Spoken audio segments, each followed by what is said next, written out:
दुसरं उदाहरण आहे, the sum of father's age and twice the age of his son is 70.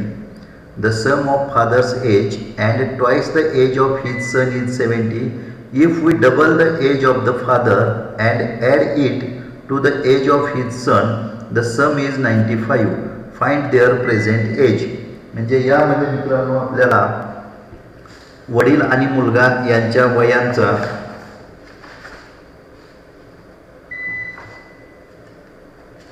संबंध सांगितलेला आहे.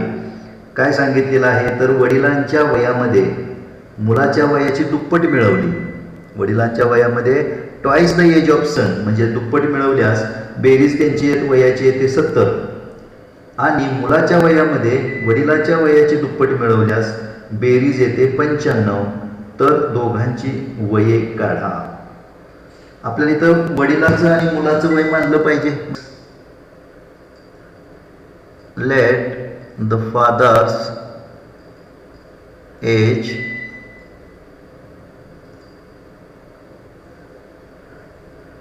is x and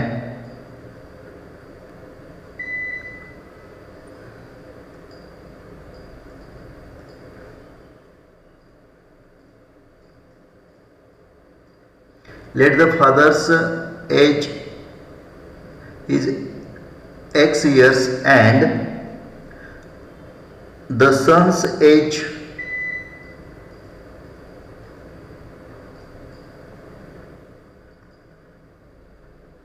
y years. Okay, वडिलांचं वय x आणखीन मुलाचं वय y वर्ष. आता फ्रॉम फर्स्ट कंडिशन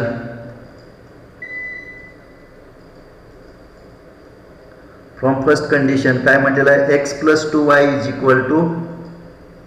70. हे झालं पहिलं समीकरण. ओके, आणि त्यानंतर पुढे काय म्हटलेलं आहे त्यांनी दुसरी कंडिशन काय दिलेली आहे second condition. From second condition काय सेकंड कंडिशन आहे तर 2x + y = 95. 2x + y = 95. This is the equation number second. ठीक आहे. आता त्यानंतर इक्वेशन 1 ला आपण जर 2 न गुणलं तरी तर 2x इथं 2x येईल. म्हणजे आपण इथं मल्टिप्लाइंग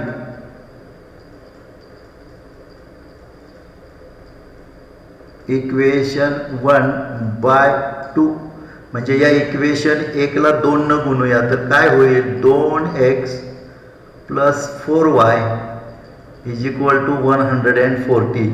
हे जे नवीन समीकरण मिळालं याला तिसरं समीकरण म्हणू. आता हे दुसरं आहे 2x + y = 95 आणि हे तिसरं मिळालेलं आहे. या दोघांची वजाबाकी जर केली सबट्रॅक्ट इक्वेशन 2 बाय इक्वेशन 3 असं म्हणूया. 3 मधून दुसरं वजा करू म्हणजे काय होईल 2x + 4y = 140. हे तिसरं आहे. वजा करायचं आहे दुसरं 2x + y = 95. हे आहे दुसरं. वजाबाकी करत असताना खालील पदांची चिन्ह बदलतात आपल्याला माहीत आहे. 2x - 2x 0. 4y - y म्हणजे 3y = 140 मधून 95 गेले तर इथं आपल्याला 45 मिळतील. म्हणजे 3y = 45. Therefore y = 45 divided by 3, that is y = 15. Okay, म्हणजे आपल्याला y ची किंमत मिळालेली आहे 15. Substitute this value equation. आता ही जी मिळालेली व्हॅल्यू आहे ती आपण इक्वेशन 1 मध्ये ठेवली तरी चालेल. इक्वेशन 1 आहे x + 2y = 70. आणखी इथं y ची किंमत आहे 15 म्हणजे x + 2 × 15 = 70. x + 30 = 70. x is equal to 70 minus 30, x is equal to 40. Okay, म्हणजे आपल्याला वडिलांचं वय आपण x मानलेलं आहे ते आलेलं आहे 40. म्हणजेच इथं असं लिहू शकतो, father's age is 40 years and his son age is किती, वायची किंमत आपल्याला मिळालेली आहे इथं 15, म्हणजे 15 years. अशा पद्धतीनं वडिलांचं वय आणखीन आपण मुलाचं वय इथं काढू शकतो. Okay,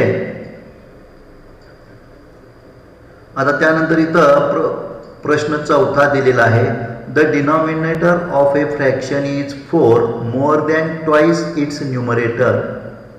Denominator becomes 12 times the numerator if both the numerator and the denominator are reduced by 6. Find the fraction.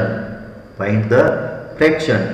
म्हणजे याचा अर्थ असा आहे, आपल्याला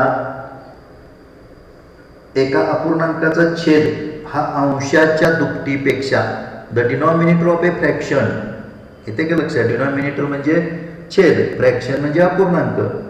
तर एका फ्रॅक्शनचा डिनॉमिनेटर आहे तो 4 more than twice the numerator, म्हणजे एका अपूर्णांकाचा छेद हा अंशाच्या दुपटीपेक्षा 4 ने मोठा आहे, पहिली condition.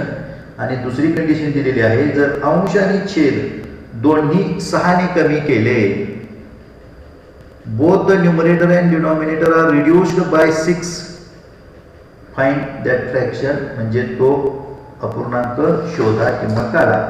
Okay,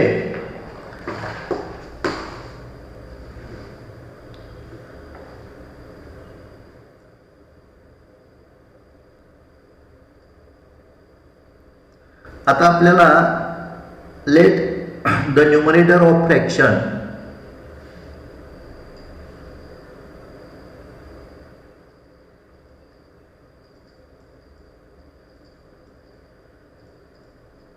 let the numerator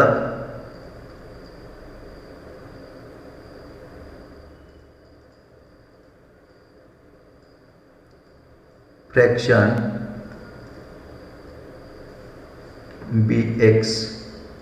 म्हणजे अंश आहे तो x आहे आणि डिनॉमिनेटर and its denominator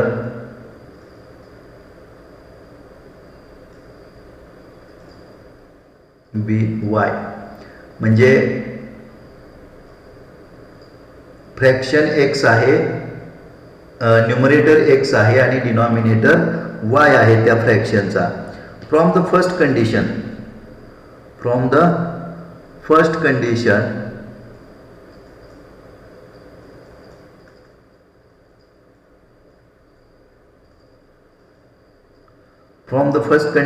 काय कंडिशन सांगितलेली आहे, तर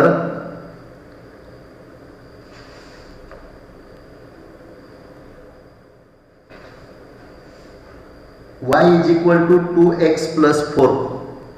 y is equal to 2x plus 4.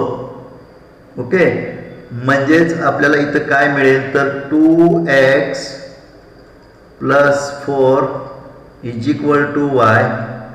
Therefore 2x minus y is equal to -4.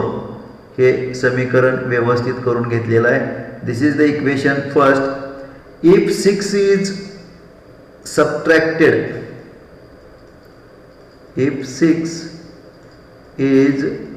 subtracted, both, म्हणजे अंश आणि छेदातून जर 6 वजा केले from numerator and denominator,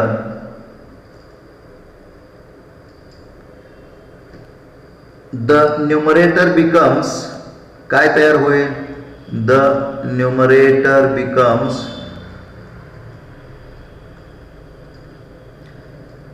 x minus 6 बरोबर आहे का? अंशातून 6 वजा केले तर x minus 6 and denominator becomes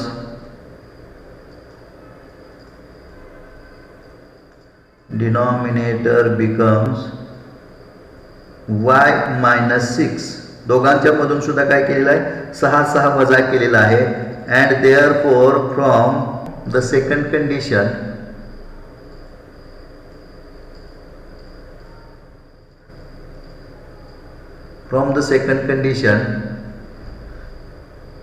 y minus 6 is equal to 12 into x minus 6. आता इथं काय काय मिळेल आपल्याला मग? y minus 6 is equal to 12 into x, 12x minus 72. Okay, म्हणजे असं होईल 12x minus y is equal to minus 6 plus 72.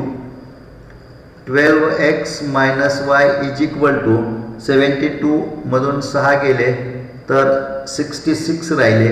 हे आलं आपलं समीकरण 2. हे समीकरण पहिलं, आणखीन हे समीकरण दुसरं. आता आपण काय केलं पाहिजे तर दुसऱ्यातून पहिलं वजा केलं पाहिजे. म्हणजे subtract equation first from equation second. Okay, मग 2x minus y is equal to 66 हे दुसरं, मायनस हे पहिलं घ्या 2x minus y is equal to minus 4 हे पहिलं.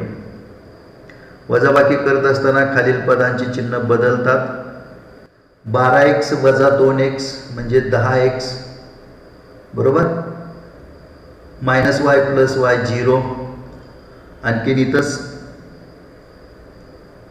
66 मधून 66 प्लस 4 म्हणजे इथं आला तुमचा 70. 10x is equal to 70. x is equal to 70 divided by 10. x is equal to 7.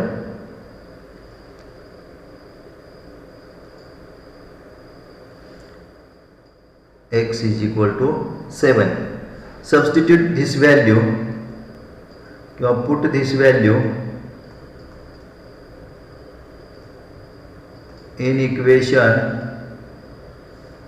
first. Okay, first मध्ये जर ही ठेवली किंमत तर 2x minus y is equal to minus 4, बरोबर आहे. म्हणजे 2 into 7 minus y is equal to minus 4. 14 minus y is equal to minus 4. Okay, minus y is equal to minus 4 minus 14 minus y is equal to minus 18 y is equal to 18. आपल्याला x आणखीन y ची किंमत मिळालेली आहे आणि म्हणून तो जो फ्रॅक्शन असेल दॅट फ्रॅक्शन इज 7/18. 7/18 असा हा तो काय असेल? फ्रॅक्शन असेल. यामध्ये आपण प्रश्न पहिला, दुसरा, तिसरा सोडवलेला आहे.